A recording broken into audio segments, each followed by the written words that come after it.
Assalamualaikum warahmatullahi wabarakatuh. Tepang tenggo deui sareng simkuring mangoleh dina dongeng Sunda anu sarem, anu mistis tur anu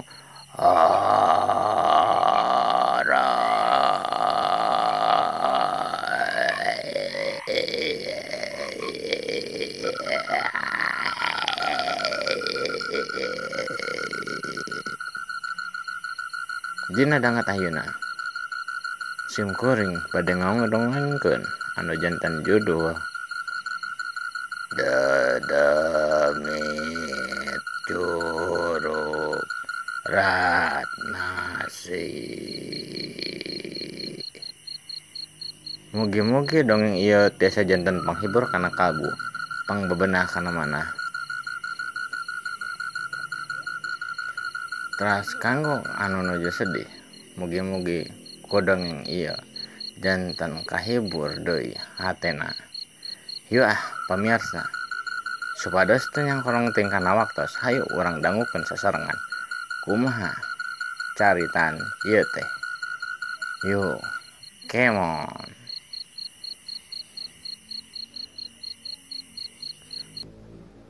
Si Nandar ena mah keur sibuk ngalah sampeu. Yen manehna teh dititah ngalah sampeu ku bapana. Nyaeta tuh. Da bapana teh patani sampeu. Kusabab bapana teh keur gering. Mang Enjon teh. Antukna Mang Enjon teh nitah budakna si Nandar. Pangalaanan-keun sampeu anu aya di pipir imah manehna. Nya Nandar salaku budakna Mang Enjon anu ngan hiji-hijina teh manehna daek teu daek atuh da ngalakonan anu dititahkeun ku bapana ka manehna. Sapoe jedur si Nandar ngalaan eta sampeu. Aya kakumpul kana 3 kintal sampeu anu geus diala ku si Nandar. Barang beres dialaan teh ku si Nandar di karungan eta sampeu. Tuluy dibawa ka buruan imah. Dago sabab biasana teh sore-sore sok datang bandar. Anu sok meulian sampeu datang ka lembur manehna.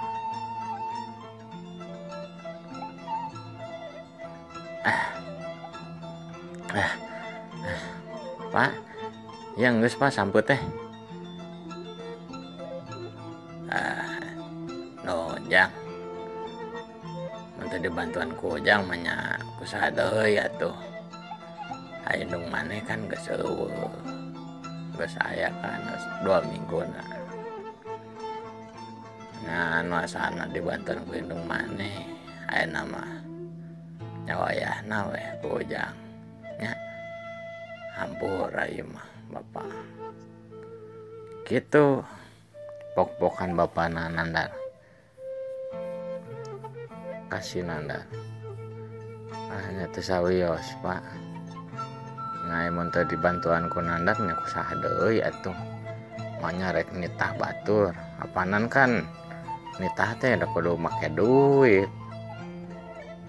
Cek si Nandar bari ngacungkeun 2 ramona. Bari digesek-gesekkeun. Narek kode yen naon teh kudu ku duit ena mah. Bener. Sok tah karumpeukeun di dinya. Aya sabaraha meunang sabaraha Jang? Aya kana 3 kintal mah Pak. Alhamdulillah ya. Hareudang kieu. Cek si Ujang bari nyangkunjar dina golodog. Tekung si Lila datang bandar teh biasa meuli sampeu ka lembur. Pasti peuteui teh.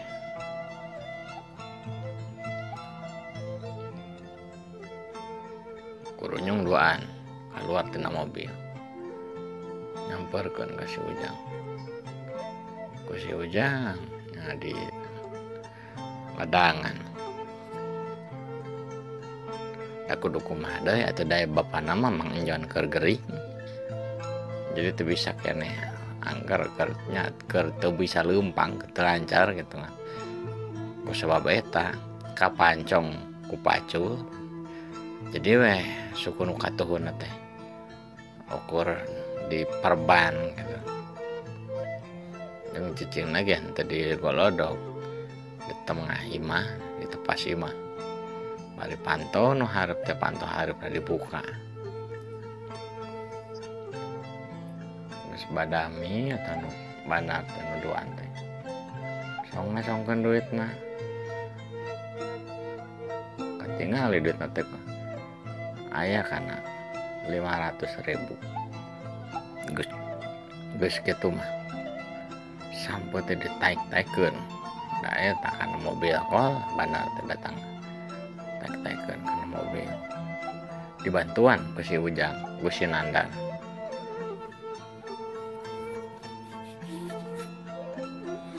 Geus beres sampeu teh geus ditaraikeun. Atuh banar teh pamitan deui ka Ujang ka si Nandar jeung ka bapana Mang Enjon. Geus pamitan mah arindit ngalewas deui eta banar teh.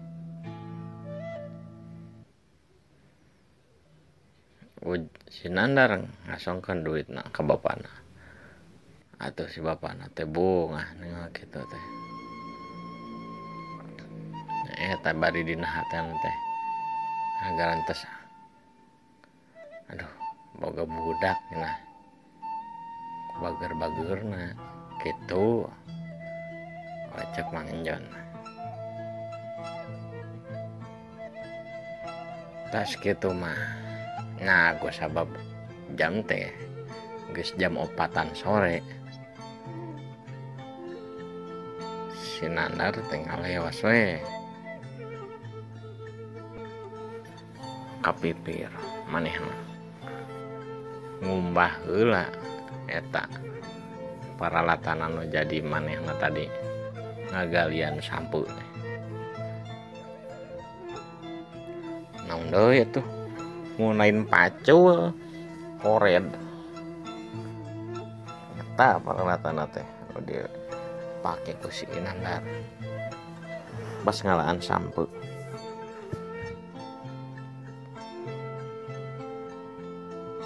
Si Ujang ngumbahan paralatan teh make cai nu saayana. Cai tamparan tina cai hujan. Dak manehna mah di mana can aya jamban gitu. Ai batur mah tetangga mah nya nu rada jauh rada anggang ka ditu ka dieu gitu imahna teh. Geus baroga sumur. Ai diteun Mang Enjon mah nya di imahna si Nandar gitu. Encan aya sumur teh. Nyantuk nama Nandar teh mun mandi teh kadang sok di leuwih. Tapi mun leuwih caina keur rada saat nya daek teu daek si Nandar teh datang ka ditu mandina. Kacul rat masih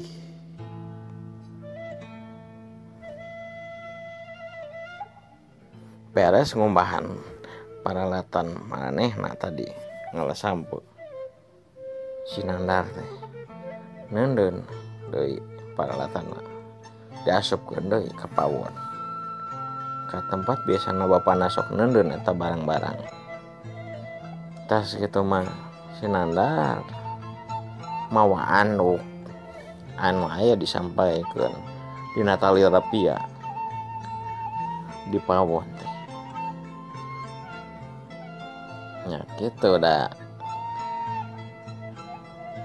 di imah sederhana, keluarga sederhana. Jadi segala teh henteu dina tempatna kitu jadi ngan saaya-aya we. anu oge make tali rapia atau disampaikan di pawon ai batur mah anu geus boga gitu ekonomi geus rada lumayan ya disimpen kadang nya sok di kamar mandi atau di luar kamar mandi atau kadang oge aya nu dibawa ka enggona sewang-sewangan. Si Ujang geus mawa anduk terus disampaikan dina tak-takna geus kitu teu poho moal sabun nu tadi isuk karek meuli teu poho sampona oge tuluy eta sampo jeung sabun teh diasupkeun diteuneun kana ember leutik warna hideung digiwing ka si Nandar teh.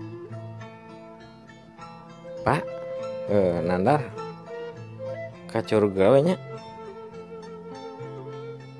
cek Nandar ngomong ka bapana pamitan sok atuh nanti di leuwih mandi teh tadi paceringan leuwih cek Mang Enjon nanya ka si Nandar henteu Pak caina keur kosong daek teh daeknya urang teh kudu kadi itu ka curug getuk pa ieu teh ieu teh apanya di kanton heula jang hati-hati di jalan babacaan bismillah naon teh nya meh urangnya salamat jauh tina bancang pageu atuh nanaonna nyapa mohon geus kitu mah Nandar teh ngaleos we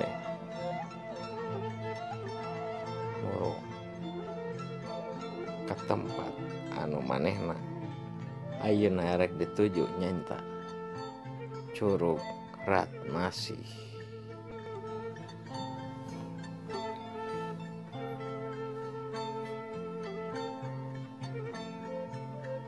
Kocapkeun harita teh si Nandar geus nepi ka tempat anu dituju nyaeta Curug Ratnasih. Di dinya manehna asalna mah biasana nempo sok aya nu keur mandi oge tapi ayeuna mah eueuh teu katempo aya nu keur mandi di curug teh nya geus Nandar teh tuluy nyamperkeun ka cai curug nama tepati jero pas sabu jalun si Nandar tuluy Nandar ulak ilik kenca ka katuhu bisi we aya anu rek mandi bisi aya awewe gitu anu mandi dan Nandar teh kitu rek bulucun mandina teh lah kitu pemirsa geus salah kilik ka tukang geus bener teh mukaan anggoana tuluy ngaumkeun awakna geus kitu mah manehna teh ngabaseuhan sirahna tuluy disampo geus disampo disabun Nandar teh meuni jongjon pisan mandi teh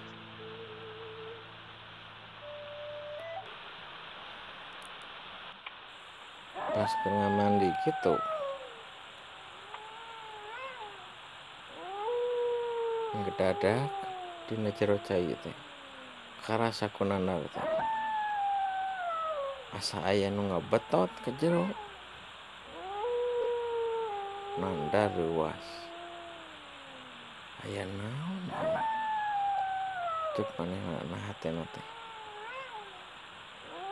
bekilila asa beuki tarik ngedudut manehna teh aya narik suku nu katuhuna Nandar ada 3 jebur harita teh si Nandar titeulem dina curug pas manehna keur titeulem kitu manehna teh nampo aya nu ngebetot suku manehna. Nu ngebetot teh geningan siluman anu ngageugeuh di eta curug. Katingali ku si Nandar dina beungeutna tah siluman teh panonna eueuh hiji nu katuhuna aya getih dina panonna teh ngaluarkeun getih. Ai panono kencana teh ukur kitu we bodas, tapi di tengah-tengahna teh aya titikan warna beureum. Nya cigana mah pupilna meureun. Tah ai wuntuna teh rangeteng pisan. Rambutna menigi mah awakna teh warna hejo sisikan. Tuluy pas dina jero cai pas diteulem kitu teh Nandar teh bari ngayeulikan yen eta makhluk teh anu narik manehna teh lain jalma, katingali tina beuteung kahandapna teh panjang kawas oray. Nandar was pisan harita teh. Tapi untungna Nandar teh rada jago kana ngojay. Jadi manehna teh rada kabiasaan. Geus kabiasaan nahan napas dina jero cai. Lila-lila teh si makhluk eta teh nu ngageugeuh curug Ratnasih beuki tarik dudutan katingali tina leungeunna teh kukuna teh pararanjang. Tapi untungna henteu bari ngorowot kana suku si Nandar. Si Nandar teteje hayang ngalupaskeun tina cengkraman leungeun eta makhluk dedemit teh. Tapi lainna beuki logor ngadon beuki tarik jeung pageuh eta cekelan siluman curug teh. Tekung si Lila bari dina jero cai kitu teh Nandar jadi kaingetan omongan bapana Mang Enjon, yen urang teh kudu tong poho babacaan lamun rek ka mana teh kitu cenah. Nandar jadi ingat oge ka omongan guru ngajina, lamun papanggih jeung siluman atawa jin anu disebutna urang teh kudu kabaca surat ayat kursi. Nya atuh bari dina jero cai teh Nandar teh dina hatena teh bari macakeun ayat kursi. Tuluy bari teteje Nandar teh dibulak-balik eta ayat kursi dibaca tuluy ku Nandar. Beuki lila cengkraman siluman oray curug Ratnasih teh beuki logor. Tuluy kabur tina hareupeun si Nandar. Ningali kitu mah Nandar oge kuat-kuat manehna hanjat tina cai curug teh.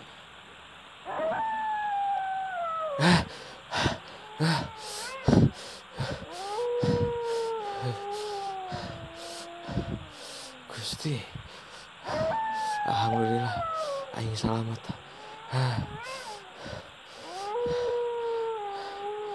Hatur nuhun ya Allah. Untung aing selamat. Untung aing inget. Untung aing bisa maca ayat kursi. Lamun teu aing supaya cigana teh.